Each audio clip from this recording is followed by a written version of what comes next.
Hey everybody, Cynic's Pipe Dream here, and in this video I'm going to go over all the tips and tricks you need to know to win the Atlas Earth fishing minigame. Fishing is probably the most simplistic of the Atlas minigames. The basic premise is that you catch as many fish as possible as they appear within the circle on the center of your screen. Your cursor spins around this circle, and to catch the fish your cursor has to be on top of the fish icon when you tap the catch button. Doing so adds 1 point to your score, and the player with the highest score after 40 seconds wins the match.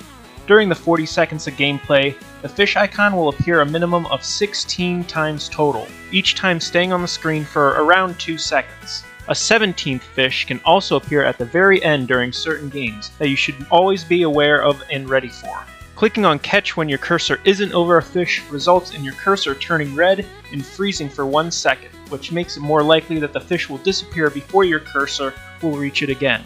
The longer the game progresses, the faster your cursor will spin around the circle, which makes it a little harder to catch the fish as well as possibly make you dizzy if you stare at it for too long. While many casual players like this minigame because of its easy gameplay, most of the top tier players dislike this minigame because it's almost too easy to play, and that results in something you'll be hearing a lot of in all the other minigame guide videos, and that is the dreaded tie. Ties in fishing are extremely common at the top level since it's relatively easy to time your catches, and since the fish appear at the same spot for both players and the cursor spins at the same speed for both players, that makes it very likely that both players will catch all the fish at the same time, at which point the game will give the win to the player whose last catch was registered the fastest, in essence the player with the best connection to the Atlas Earth servers. However, there are some tips and tricks that you can use in order to make these ties less of an occurrence.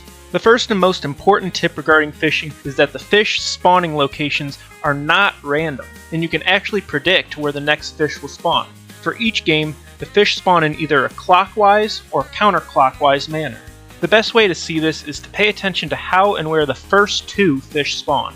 Once the first fish spawns, catch it and remember its previous location. When the second fish spawns, compare its new location with that of the previous one. It will have either moved in a clockwise direction, meaning the same direction that the hands of an analog clock move, or it will have moved in a counterclockwise direction, or the opposite direction of a clock. Also, be sure to compare the distance between the previous and the current position. This distance does not change, and remains consistent throughout all fishing games. You can also think about it in terms of angles, which comes out to be around 100 degrees, or about a little over a quarter of the circle's circumference. Knowing this, you can now accurately determine the place where the third fish will spawn. Again, thinking about it as a little over a quarter of the circle, in the clockwise rotation game, the fish will spawn here, and in the counterclockwise game, it will spawn here. Now all you have to do is wait for it to spawn and then catch it when your cursor is over it. This pattern will continue for each and every game, so knowing this makes it all the more easy to catch every fish. Just be sure to keep in mind the direction they are spawning for that game, either clockwise or counterclockwise. Now that you're able to reliably predict where the fish are going to spawn, the next highest level is predicting when it's going to spawn. Within the minigame community, this is called sniping, since you're catching the fish the split second that it starts to spawn in. If you're very lucky, you might even snipe a fish before it appears on screen, which doesn't happen very often, but when it does, it makes you feel all happy inside and proud of your skill. Sniping is only beneficial to do on the 16th and 17th fish, since these are the ones that matter in determining a winner in terms of catching them before your opponent does. Like I said at the beginning of the video, each fish takes between 2 and 3 seconds to spawn. Considering the speed at which your cursor is spinning after the 15th fish, this will be around 3 to 4 complete rotations from the time the 15th fish spawns to the time the 16th will spawn. Getting this exact timing down is tricky, and I still often have trouble with sniping, either with tapping too early or, in baseball terms, striking out looking. However, another trick you can use that can help with both timing your snipes and to get a chance at being a little bit ahead of your opponent's catches is to do positional changes. Remember when I said that catching when not on a fish freezes your cursor for a second? Well, you can actually use this to your advantage. One thing that you should keep in mind for fishing is that if it appears that you and your opponent are catching at the exact same time, that is, the boat animation is playing at the same time for both players, that actually means that they have a better connection, and 99% of the time you're going to lose that tie. Thus, in order to win, you have to either snipe that last fish while your opponent doesn't, or you have to do a positional change.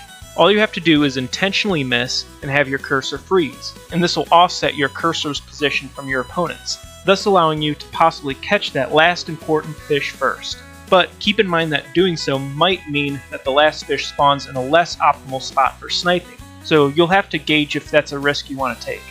Also, you should be mindful of when to do a positional change, since you don't want to accidentally miss a fish when doing so. I usually do mine right after I've caught a fish and during the period before the next fish spawns. Also, be aware that many of the top players are aware of positional changes and might do one of their own in order to catch ahead of you if they have a better connection.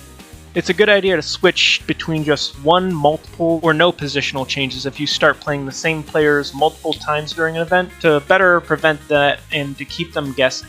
Who knew that mind games would be a part of fishing? I'm sure Atlas Reality didn't. Lastly, I want to go over a few smaller things that you should be mindful of and take into consideration. The first fish has a small chance of spawning immediately after your cursor, right as the match starts, so you should be mentally ready for that during the countdown. Also, catches register only after you've released your finger from the button, so you can choose to hold down the button and release to catch if you find that you can time it better than just tapping. Lastly, if the 16th fish spawns when there's over 2 seconds left on the clock, then be prepared for that 17th fish to spawn just before time runs out. So, for example, if you catch the 16th fish, then look up at the time and see if it says 2. Then quickly figure out where that 17th fish is going to spawn so you can try to catch it before the end and win the match. And that's all you need to know about how to optimally play and win at the Atlas Earth Fishing minigame. If you like this guide and learned something new, be sure to give this video a like and comment. And if you want to follow me and what I post, you can always subscribe to my channel. I post a lot of Atlas Earth content as well as other videos about my various interests if you want to give them all a look. But for now, thank you all so much for watching. I'm me, Cynic's Pipe Dream, and I'll see you all in the next guide video. Bye everybody.